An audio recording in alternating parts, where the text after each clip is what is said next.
She got the green card, took my money, and she ran away with my son with her 60 years old Lithuanian, Russian-looking sugar daddy. এবং সে যদি financially solvent হয়, সে যদি তার সন্তানদের proper guideline দিয়ে properly সে তাদেরকে মানুষের মতো মানুষ হিসেবে গড়ে তুলতে পারে, ওই ক্যাপাসিটি যদি তার থাকে, অবশ্যই সে তার সন্তানকে পাওয়ার জন্য হকদার। My name is Garrison Luttrell. I'm an American citizen. I've come from USA. I've been staying in Bangladesh only for my son's custody from the last 2 years almost. And I came, my Bangladeshi wife cheated with me. She got the green card, took my money, and she ran away with my son with her 60 years old Lithuanian, Russian-looking sugar daddy. And she just been fighting with me, and I've been fighting against her and her Onik Veshi Ashami family for almost 2 years just to see my son. She ignores all the court's orders. She doesn't respect any single law of Bangladesh, and she doesn't even show my son to me properly. This whole time I'm still going to the court day after day after day, fighting for my son every day. Every court I've been in Bangladesh, each day, and I'll still continue fighting until I get the justice and my son is returned back to me, as he can't be raised up telling me he have another father or 5 fathers. He told me so many things. The few times I've gotten to even visit with him, and they just take him from me, and they need to give me back my son.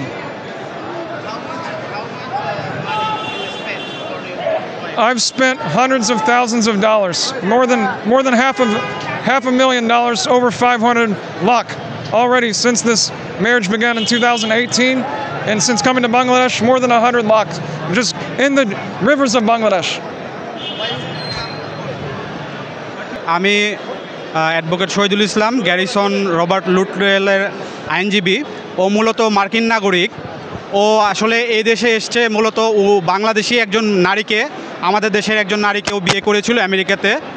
তৎপরবর্তীতে ওদের 3 জন সন্তান হয় সেখানে, এবং একটা পর্যায়ে ওদের কিছু ব্যক্তিগত কিছু দ্বন্দ্বের কারণে ওদের সম্পর্কটা নষ্ট হয়ে যায়। কিন্তু বর্তমানে এখন ওর 3টা বাচ্চাকে দেখতে চাচ্ছে বারবার। ও মূলত বাচ্চাকে দেখার জন্যই আজকে থেকে 2 বছর যাবৎ এই বাংলাদেশে অবস্থান করতেছে। কিন্তু ওর ওয়াইফ এখনও ওদের ডিভোর্স হয় নাই। ওর লেজিটিমেট ওয়াইফ, লিগ্যাল ওয়াইফ যিনি আছেন বর্তমানে, জনাবা ফারহানা করিম, উনি কোনোভাবেই ওর বাচ্চাদেরকে দেখতে দিচ্ছে না। 3 জনের একটা বাচ্চাকেও দেখতে দিচ্ছে না।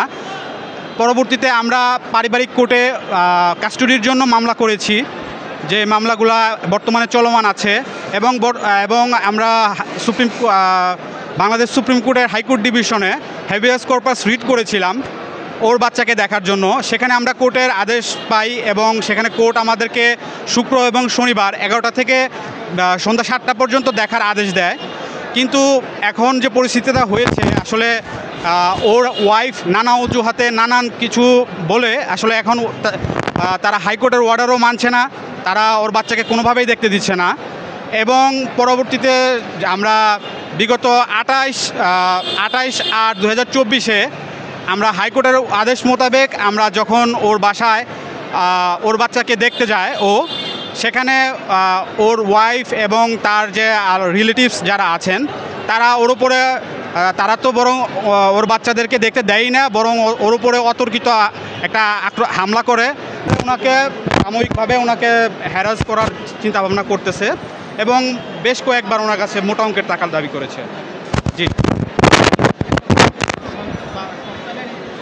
জি, উনি মূলত চাচ্ছে ওনার সন্তানদের যাতে ওনার সাথে দেখা করতে দেওয়া হয়, এবং যাতে মামলাতে উনি কোর্টের প্রসিডিং অনুযায়ী মামলা উনি লড়বেন, এবং সেই মতো যদি উনি ফুল কাস্টোডিয়ান পান সেক্ষেত্রে উনি বাচ্চাদেরকেও এখান থেকে নিয়ে যাবেন।